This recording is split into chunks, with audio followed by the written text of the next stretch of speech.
경기도 끝자락 3억에 분양한 아파트가 입주한 지 6년 만에 3배가 넘는 10억에 거래된 곳이 있습니다. 바로 백옷 신도시에 위치한 백옷 SK뷰 아파트인데요. 백옷 신도시는 수도권임에도 불구하고 역세권 혹은 서울과의 접근성이 뛰어난 것보다 송도처럼 인근 지역에서 잘 조성된 신도시에 살고 싶은 수요가 높다 보니 초품화, 상권 이용이 얼마나 더 편리한지, 거기에 바다 조망이 있는 곳은 프리미엄까지 더해져 가격이 형성되어 있습니다. 인천의 영향을 받는 곳인 만큼 이번 하락장에서 특히 더 무너져 내리면서 가격이 거의 반토막 난 6억에서 6억 5천까지 거래가 됐다가 최근에는 7억 원 선을 회복했습니다. 누군가에게는 터무니없는 가격이지만 누군가에게는 이쪽 주변에 이만한 생활 인프라를 제공해주는 지역이 없다 보니까 이 가격을 지불하고 들어와 생활하고 있습니다. 과연 정고점의 가격을 되찾을지 아니면 거품이었는지 시간을 두고 지켜보면 좋을 것 같습니다. 시흥에 위치한 백옷 신도시와 정왕동 일대를 둘러보고 왔습니다.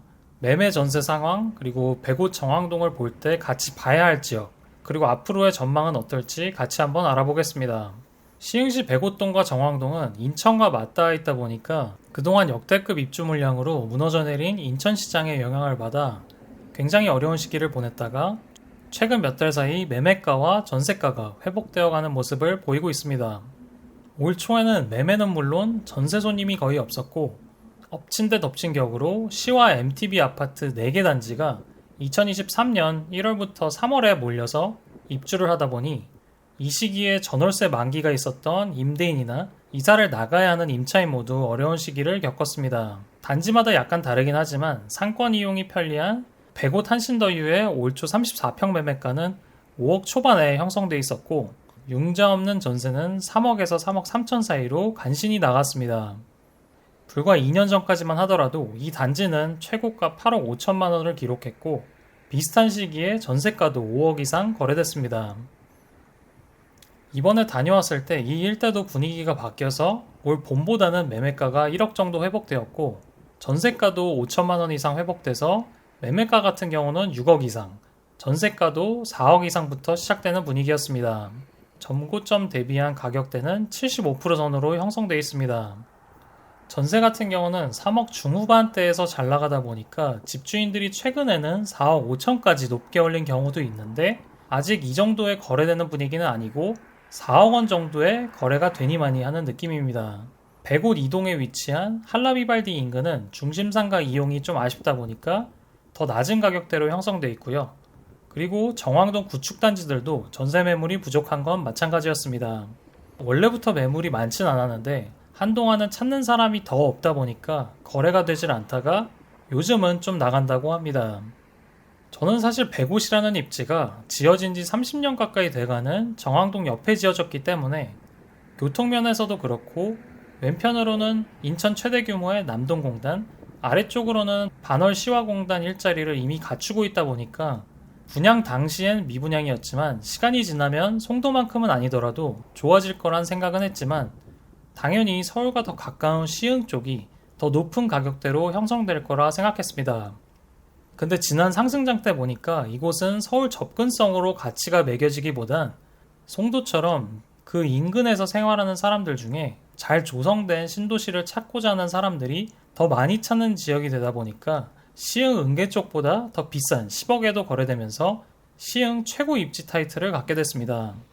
아무래도 이 일대는 서울 출퇴근하려는 수요는 천천히 들어오지만 자체적으로 일자리가 풍부하기도 하고 이쪽에 거주하는 분들도 신도시 수요에 목말랐던 것 같고 거기에 바다 조망이 나오는 곳도 있고 또 송도와 가깝다 보니까 이런 장점들이 복합적으로 어우러져서 입지 가치를 만들어낸 것 같습니다.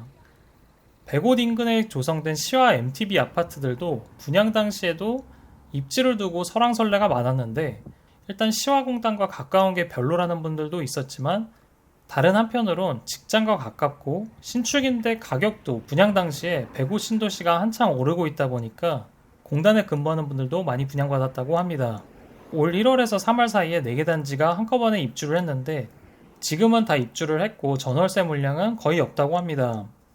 정왕동 구축단지는 과천, 안양, 의왕, 삼본, 안산 그 다음으로 정왕동 순으로 4호선에 위치한 지역들의 흐름에 따라 움직이는 경향이 있고 특히 안산, 인천과 수요를 많이 주고받다 보니까 이쪽 시세와 거의 비슷하게 형성되어 있습니다.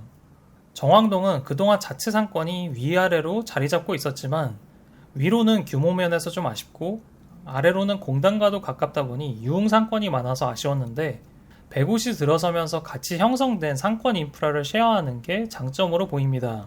정왕동에 살고 계신 분들 중에 안산 쪽으로 넘어가려고 해도 이쪽 상권이 좋아 못 떠나겠다는 분들도 계시더라고요. 처음에는 100옷 신도시 상권이 100옷 인구 자체만으로는 소화하기엔 너무 많아 보이긴 하는데, 그리고 공단 쪽 직장인이나 시흥시청이나 도시공사 쪽 공무원들, 그리고 100옷 아파트에 거주하는 청소년, 학부모, 그리고 바로 옆 정왕동 거주민들도 육교를 이용하거나 이 말도 안 되게 넓은 서해안로를 건너기만 하면 이용할 수 있기 때문에 다양한 집단이 이용하면서 생각했던 것보다 잘 형성된 모습입니다. 그리고 정왕동은 기본적으로 시와 반월공단에서 일하는 수요와 저렴한 매매 전월세를 찾는 사람들의 수요가 받쳐줬다면, 앞으로는 인근에 생겨날 월급 판교선부터 신안산선 같은 지하철 노선들이 개통됨에 따라 서울 출퇴근 수요가 지금보다 더 늘어날 것으로 보이긴 합니다. 백옥과 정왕동 인근의 일자리 같은 경우는 시화공단이 있는데 제조업 경쟁력 약화나 반월 시화공단의 노후화 등으로 일자리가 계속 줄고 있어서 그 지역의 거주민들도 떠나갈 거라는 우려도 언급된 적이 있었는데, 저도 가끔 뉴스 기사에서 안산 시흥 공단 가동률이나 고용 인원이 줄고 있다는 안 좋은 얘기 위주로 들어서 최근 몇 년간 고용 인원이 얼마나 줄었는지 추세를 확인해 봤는데요. 2019년 7월 지표와 올해 6월 데이터를 비교해 봤는데 단순 고용 인원만 봤을 때 안산 같은 경우는 줄었지만 시흥 쪽은 오히려 인원이 늘었습니다. 물론 외국인 고용도 많고 뭔가 판교 같은 고소득 일자리와는 거리가 좀 있지만, 그래도 코로나의 영향이든 무슨 영향이든 우려 섞일 만큼 일자리가 급속도로 줄거나 그런 모습은 찾지 못했습니다.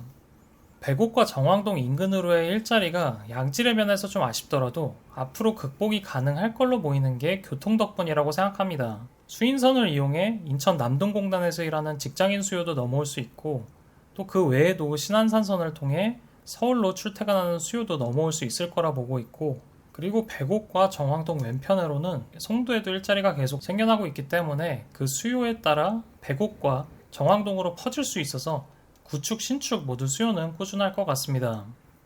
그 외에도 월구 판교선이나 GTX-C 상록수역 개통에 따라서도 교통이 크게 개선될 예정인데, 시흥도 이 교통 혜택을 누릴 수 있는 입지라고 생각은 하지만 신안산선을 제외하고는 나머지 노선들의 개통은 언제 될지 모르는 게 좀 아쉬운 점입니다. 백옥과 정왕동 인근으로 몇 가지 이슈들도 있는데, 먼저 백옥 단지들마다 특호합선 반대라는 현수막들이 걸려 있어서 찾아봤는데, 송도 국제도시 전력 수요가 증가하면서 시흥에 있는 변전소와 송도 변전소를 이을 초고압선을 놓을 계획이라고 하는데, 이게 백옥 주요 아파트 단지들을 지나가다 보니까 주민들이 반대하고 있다고 합니다. 그리고 이 내용과 함께 논의되는 단골 주제인 백옥대교인데요. 백옥이 송도와 물리적으로 가깝긴 한데 대중교통도 그렇고 차량 접근성도 굉장히 아쉽다 보니까 백옥대교가 놓인다는 얘기는 오래전부터 있었던 것 같은데, 환경단체 반대도 있었고 특호합선 문제와 같이 논의되는 걸로 봐서는 아무래도 오래 걸릴 것 같긴 합니다.